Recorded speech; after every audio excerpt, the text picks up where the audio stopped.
భారతదేశంలోనే బాగా వెనుకబడి కనీస సదుపాయాలు కూడా లేని ఒక చిన్న గ్రామంలో ఆదివాసీ తెగలో ఒక పేద కుటుంబంలో పుట్టిన ఆడపిల్ల ఎన్ని కలలు కనగలదు? మహా అయితే ఒక స్కూల్ టీచరో లేదా ఒక మంచి గవర్నమెంట్ జాబో. పైగా విధి దెబ్బ మీద దెబ్బ కొట్టి తనకు జీవితాంతం తోడుంటారు అనుకున్న నలుగురు కుటుంబ సభ్యుల్ని ఒకరి తరువాత ఒకరిగా తీసుకెళ్ళిపోతే ఒంటరిగా ఆ మహిళ ఎంత దూరం నడవగలదు? ఏది ఏమైనా సరే, ఎవరు ఉన్నా లేకున్నా తలచుకుంటే రాష్ట్రపతి భవన్ వరకు వెళ్ళగలదు అని నిరూపించి నారీ శక్తికి నిలువెత్తు నిదర్శనంగా నిలిచిన మన ప్రథమ మహిళ ప్రెసిడెంట్ ముర్ము గారు. Come what may, I want to live and serve until my last breath అంటూ తన జీవితాన్ని మనందరికీ ఇన్స్పైరింగ్ ఎగ్జాంపుల్గా చూపిస్తున్న ద్రౌపది ముర్ము గారిని ఈ విమెన్స్ డే సందర్భంగా తలుచుకుంటూ I'm Pavani, you are watching my channel Bharat rising.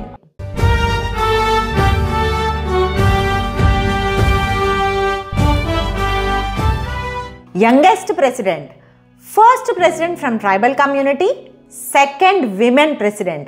ఇన్ని గౌరవాలు ఈరోజు పొందిన ద్రౌపది ముర్ము గారి గురించి మాట్లాడాలంటే మనం ఒరిస్సాలో చిన్న గ్రామంలో సాంతాలి తెగలో పుట్టిన దుర్గి వాళ్ళ నాన్న గురించి మాట్లాడాలి. దుర్గి వాళ్ళ నాన్న ఆ సాంతాలి తెగకి పెద్ద మనిషిలా అనమాట. మరి ఆయన ఆ రోజుల్లోనే, అంటే ఊళ్ళో వాళ్ళేమనుకుంటారో వీళ్ళేమనుకుంటారో, మరి కుటుంబం కూడా ఉన్నతంగా స్థిరపడలేదు కదా, మరి ఆడపిల్లని చదివించడం ఎందుకు, ఇలా ఆలోచించకుండా ప్రోగ్రెసివ్గా ఆలోచించి కూతురిని చదువుకోవడానికి ఒరిస్సా క్యాపిటల్ భువనేశ్వర్కి పంపించడం జరిగింది. మరి ద్రౌపది ముర్ము గారు కూడా చక్కగా చదువుకొని తన first government job state irrigation and power డిపార్ట్మెంట్లో క్లర్క్గా జాయిన్ అయ్యారు. ఆ తర్వాత కొన్ని ఇయర్స్ తను స్కూల్ టీచర్గా కూడా పనిచేయడం జరిగింది. తర్వాత క్రమక్రమంగా యాక్టివ్ పాలిటిక్స్లో ఇన్వాల్వ్ అయ్యి 2000 to 2009 9 ఏళ్ల పాటు తను ఒరిస్సాలో ఎమ్మెల్యేగా, స్టేట్ మినిస్టర్ ఆఫ్ ట్రాన్స్పోర్ట్ రవాణా శాఖ మంత్రిగా సక్సెస్ఫుల్గా పనిచేయడం జరిగింది. ఇక ముర్ము గారి పర్సనల్ లైఫ్ గురించి మాట్లాడదాం. తను ఒక బ్యాంక్ ఆఫీసర్ని పెళ్లి చేసుకోవడం జరిగింది.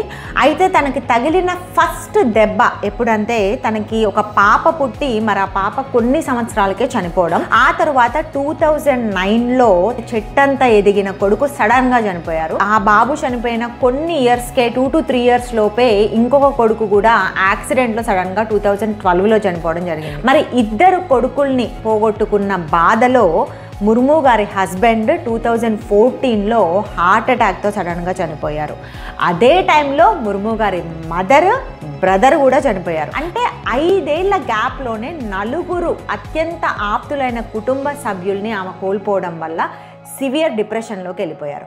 అయితే మరి నేను ఎందుకు బతకాలి, ఎవరి కోసం బతకాలి, అసలు ఏం చేయాలి అనే బేసిక్ క్వశ్చన్స్ తనకు వచ్చినప్పుడు మాత్రం ముర్ము గారు ఈరోజు ఏమంటారంటే, నేను ఆడదాన్నే, భర్తని పిల్లల్ని పోగొట్టుకున్న బాధలో ఈరోజు కూడా ప్రతిరోజు నేను ఏడుస్తూనే ఉంటాను.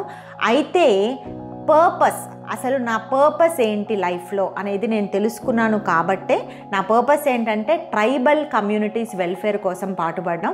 అది తెలుసుకున్నాను కాబట్టే నేను ఈరోజు ఈ కష్టాలన్నిటినీ అధిగమించి యోగా, మెడిటేషన్ ద్వారా బ్రతకగలుగుతున్నాను అని. అలా తను డిప్రెషన్లో నుంచి క్రమక్రమంగా బయటికి రావడం జరిగింది. తర్వాత 2015 నుంచి 2021 వరకు 6 years పాటు జార్ఖండ్ స్టేట్ గవర్నర్గా సక్సెస్ఫుల్గా బాధ్యతలు నిర్వర్తించారు. 2022లో తనని రాష్ట్రపతి పదవి వరించింది. ఈ పదవులన్నీ పక్కన పెట్టేస్తే ముర్ము గారికి ఈరోజు ఇంత మంచి పేరు ఉండడానికి కారణం తన పర్సనాలిటీ, తన సింప్లిసిటీ. అంటే తన రూట్స్ని మర్చిపోకుండా ట్రైబల్ కమ్యూనిటీస్ వెల్ఫేర్ కోసమే తన యాక్టివిటీస్ అన్నీ ప్లాన్ చేసుకుంటూ ఉంటారు. తనని ఇక్కడి దాకా తీసుకొచ్చిన ఎడ్యుకేషన్, హెల్త్ కేర్ ట్రైబల్ కమ్యూనిటీస్కి అందించాలి అనేదే తన గోల్. తన పర్సనాలిటీ గురించి మాట్లాడాలంటే నేను రెండు విషయాల గురించి చెప్తాను. ఫస్ట్ థింగ్ వచ్చేసి, తను గవర్నమెంట్ స్కూల్ టీచర్గా పనిచేస్తున్న రోజుల్లో తను ఏనాడు ఫుల్ శాలరీ తీసుకోలేదన్నమాట. తన మినిమం ఖర్చుల కోసం పనికొచ్చే విధంగా మాత్రమే తను కొంత జీతమే తీసుకునేవాళ్ళు. ఇక ఇంకొక విషయం ఏంటంటే, తను జార్ఖండ్ స్టేట్ గవర్నర్గా పనిచేస్తున్న రోజుల్లో తన దగ్గరికి జార్ఖండ్ అసెంబ్లీలో పాస్ అయిన బిల్లు అప్రూవల్ కోసం వచ్చింది. ఆ బిల్ ఏంటి అంటే ట్రైబల్ ల్యాండ్స్ని గవర్నమెంట్ కమర్షియల్ యూసేజ్కి అంటే వాడుకోవచ్చు అని. మరి ఆ బిల్లు ట్రైబల్ వెల్ఫేర్కి ఎగెయిన్స్ట్గా ఉంది కాబట్టి రూలింగ్ పార్టీలో ఉన్నప్పటికీ తను ఆ బిల్లు ఇంప్లిమెంట్ అవ్వకుండా గవర్నమెంట్తో ఫైట్ చేసి బిల్లు ఇంప్లిమెంట్ అవ్వకుండా చేశారనమాట. అది ముర్ము గారి స్ట్రెంగ్త్. మరి ఇంత మెంటల్ స్ట్రెంగ్త్ ప్రెసిడెంట్ ముర్ము గారిలోనే కాదండి, మన ఇళ్లల్లో మన కుటుంబాల్లో కూడా మనం ఎంతోమంది మహిళల్లో చూస్తూనే ఉంటాము. అంటే కుటుంబము సంక్లిష్టమైన పరిస్థితుల్లో ఉన్నప్పుడు ఎలా మరి బరువు బాధ్యతలు అన్నీ మీదేసుకొని కుటుంబాన్ని ముందుకు నడిపిస్తారు అనేది మనం తరచుగా చూస్తూనే ఉంటాము. ఈ శక్తిని అంటే మనలో ఆల్రెడీ ఉన్న ఈ శక్తిని మనం రియలైజ్ అయ్యి మనం ముందుకు వెళ్తూ మన కుటుంబాన్ని మన సమాజాన్ని కూడా ముందుకు తీసుకెళ్ళాలి అని మనస్ఫూర్తిగా కోరుకుంటూ హ్యాపీ విమెన్స్ డే.